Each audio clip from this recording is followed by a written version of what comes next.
ನಮಸ್ಕಾರ. ಜಿನಿ ನ್ಯೂಸ್ ವೀಕ್ಷಕರಿಗೆ ಸ್ವಾಗತ. ದೆಹಲಿ ಪೊಲೀಸರ ವಿಶೇಷ ತಂಡವು ಮೈಸೂರಿಗೆ ಆಗಮಿಸಿ ಆರೋಪಿಯೊಬ್ಬನನ್ನು ಬಂಧಿಸಿದೆ.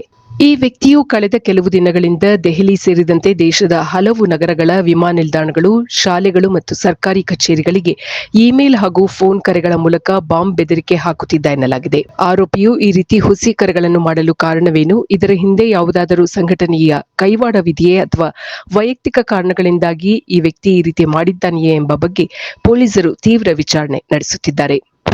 ದೇಶದಾದ್ಯಂತ ಹಲವು ಶಾಲೆ, ಹೈಕೋರ್ಟ್ಗಳು, ಸರ್ಕಾರಿ ಕಚೇರಿಗಳು ಸೇರಿದಂತೆ ಸುಮಾರು 1,100ಕ್ಕೂ ಅಧಿಕ ಹುಸಿ ಬಾಂಬ್ ಬೆದರಿಕೆ ಈ ವ್ಯಕ್ತಿ ಹಾಕಿದ್ದ ಎಂದು ವರದಿಯಾಗಿದೆ. 47 ವರ್ಷದ ಶ್ರೀನಿವಾಸ್ ಲೂಯಿಸ್ ಎಂದು ಈ ಆರೋಪಿಯನ್ನು ಗುರುತಿಸಲಾಗಿದೆ.